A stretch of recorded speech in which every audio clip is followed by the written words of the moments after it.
Hi guys, be the bull welcomes you again. Yes, ये जो stock है वो आईटी सेक्टर को बिलोंग करता है, स्मॉल कैप कंपनी है। इन्वेस्टर्स थोड़े से घबराए हुए हैं और मेरे ख्याल से थोड़ा सा लाजमी भी है, क्योंकि अब मतलब मौका है बाय करने का, या ये कंपनी क्या करेगी आगे, सारी बात करेंगे। उससे पहले अगर मेरे चैनल पर नए हैं तो प्लीज़ सब्सक्राइब करिए, लाइक करिए, बेल का बटन हिट करिए, मेरी चैनल आपके सारे कॉन्टैक्ट में शेयर करिए ताकि उनकी भी स्टॉक मार्केट की जर्नी और भी ज़्यादा कॉन्फिडेंट, सक्सेसफुल और अवेयर हो पाए। तो कंपनी की मार्केट कैपिटलाइजेशन की बात करेंगे तो 6,877 करोड़ की मार्केट कैपिटलाइजेशन है। करंट प्राइस 335 है। 52 वीक हाई 430 रुपये है, 52 वीक लो 305 रुपये है। स्टॉक का पी 44.2 है, बुक वैल्यू 58.9 है, डिविडेंड यील्ड 0 है, ROCE 16.8% है, ROE की बात करें तो 13.9% है, फेस वैल्यू 1 की है।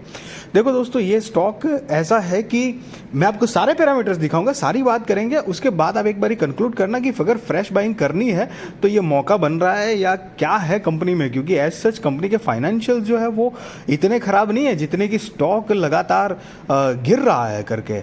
रिजर्व्स एंड सरप्लस की बात करेंगे तो 5 साल पहले 154 करोड़ का था, जो कि अभी 2022 के हिसाब से 835 करोड़ का हो चुका है। टोटल असेट की भी बात करेंगे तो 5 साल पहले 167 करोड़ की थी, जो कि अभी 896 करोड़ का हो चुका है। मतलब guys, reserves and surplus, total asset, ये तो 5 साल में मतलब ज़बरदस्त तरीके से ग्रोथ किया है। उसके ऊपर कंपनी के ऊपर लॉन्ग टर्म और शॉर्ट टर्म बोरोइंग भी गाइस जीरो है, मतलब डेट फ्री कंपनी है। सी, डेट फ्री कंपनी है, इसका मतलब ये नहीं है कि ज़बरदस्त ही है, बट डेफिनेटली वो एक एडवांटेज तो हो ही जाता है। और ख़ास तौर पे उसके ऊपर कंपनी का बिजनेस भी बढ़िया से रन कर रहा हो तब। और यहाँ पर कंपनी का सेल्स मार्च 2023 का देखेंगे तो 539 करोड़ का है। मार्च 2022 का मतलब एक साल पीछे जाएंगे तो 408 करोड़, उसके एक साल पीछे जाएंगे तो 306 करोड़। और वैसे भी आप लेफ्ट टू राइट देखेंगे तो लगातार सेल्स जो है वो ईयर ऑन ईयर बेसिस पे सिर्फ ग्रो कर रहा है गाइज। तो कंपनी के सेल्स तो बहुत बढ़िया है और कंपनी के ऊपर डेट तो है नहीं। तो अब कंपनी की अगर नेट प्रॉफिट की भी बात करेंगे तो मतलब मेरा तो ऑब्जर्वेशन ये है कि ये कंपनी वाकई में नेट प्रॉफिट भी बहुत अच्छे जनरेट कर रही है। और कंपनी के पास क्लाइंट जो है ना, क्लाइंटल बेस भी अच्छा है। सी, नेट प्रॉफिट देख लीजिए आप, ट्रेलिंग 12 मंथ्स का नेट प्रॉफिट मतलब 2023 का 155 करोड़ का नेट प्रॉफिट जनरेट किया है। उसके एक साल पहले 130 करोड़ का था, उसके एक साल पहले 91, उसके एक साल पहले 73। और अब देखिए लगातार पिछले 7 साल का अगर रिकॉर्ड चेक करेंगे तो एक भी जगह पर मतलब ऐसा नहीं है कि कंपनी ने नेट प्रॉफिट में ग्रो नहीं किया है। मतलब अच्छे खासे तरीके से company small cap mid cap type की है, उस हिसाब से बहुत बढ़िया कंपनी ग्रो कर रही है। और कंपनी का क्लाइंट बेस भी अच्छा है। अभी आज के दिन में स्टॉक जो है वो 10% से भी ज़्यादा गिरा था। तो बेसिक बात यह है कि Q4 के जो रिजल्ट्स है वो बिल्कुल भी अच्छे नहीं आए हैं। तो एक क्वार्टर की वजह से गिरे तो सही प्राइस, लेकिन उससे सारा कंक्लूजन नहीं निकलना चाहिए। But the point is overall भी स्टॉक का जो है वो गिरावट में ही चल रहा है। प्रमोटर्स की होल्डिंग भी देखेंगे तो मार्च 2023 के हिसाब से 65.74% है, FIIs 1.66% और DIIs 1.81% है। पब्लिक की बात करें तो 30.79% स्टेक है। यहाँ पर एक भी शेयर गिरवे नहीं है प्रमोटर्स का, मतलब प्लेज नहीं है। थोड़ा सा मुझे जो हल्का सा खटकता है, मैं आपके साथ बिल्कुल ट्रांसपेरेंट बात करना चाहूँगा। दिसंबर 2021 के हिसाब से अगर मार्च 2023 में देखेंगे तो करीब 2.5%, 2.5% के आसपास प्रमोटर ने अपनी स्टेक कम करी है, मतलब पिछले 2 साल के हिसाब से अगर देखेंगे तो। But see, nevertheless company promoters के पास इतने भी कम शेयर नहीं कर दिए है बेच के माल की भाई हमको डर लगे। ठीक है, मेजॉरिटी स्टेक प्रमोटर्स के पास ही है। लेटेंट व्यू एनालिटिक्स की सारी बात कर रहे हैं। ये स्टॉक की बात करें तो इनके पास बिजनेस ग्रोथ और क्लाइंटल बेस अच्छा है, आईटी सेक्टर को बिलोंग करता है, मैंने पहले भी बताया।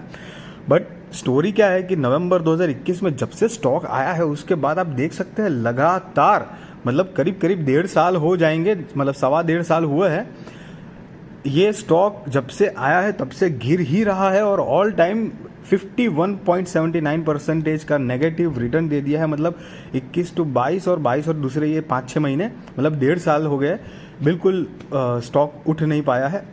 बट मेरे ऑब्जर्वेशन से देखो तो अच्छी बात यह है कि आप देख सकते हैं पिछले 6-8 महीने से पहले के 4-5 महीने आप देखेंगे तो एकदम शार्प गिरावट है, लेकिन उसके बाद स्टॉक ने थोड़ी साइडवेज पैटर्न दिखाई ज़रूर है।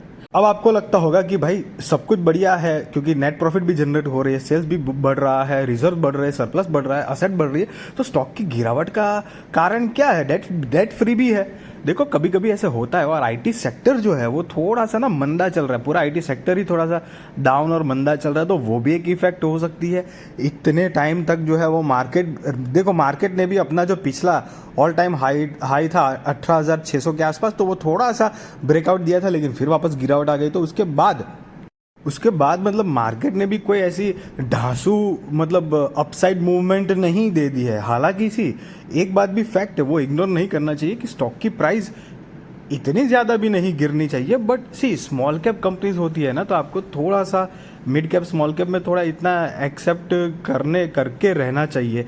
देखो एक बात भी याद रखना, इसके अंदर अगर तेज़ी आई ना तो एकदम रॉकेट बाज तेजी आएगी, तब मौका भी नहीं देगा ये शेयर आपको बाई करने का, इतना ज़बरदस्त तेजी आ सकती है। हालांकि गाइस सी कंपनी के पैरामीटर्स जो है वो अच्छे हैं, ऐसे ख़राब नहीं है, बट देखो फैक्ट को भी इग्नोर नहीं कर सकते। हालांकि सी गाइस मैं कोई बाई और सेल रिकमेंडेशन नहीं दे रहा हूँ, वो आप अपने रिस्क रिसर्च और फाइनेंशियल एडवाइजर को पूछकर करना। बट मेरी ये इन्फॉर्मेटिव वीडियो अगर आपको अच्छी लगी तो ज़रूर उसको लाइक करिए, शेयर करिए, सब्सक्राइब करिए, और आपके सारे कॉन्टैक्ट में भी मेरी चैनल शेयर करिए, ताकि उनकी भी स्टॉक मार्केट की जर्नी और भी ज़्यादा कॉन्फिडेंट, सक्सेसफुल और अवेयर हो पाए गाइस।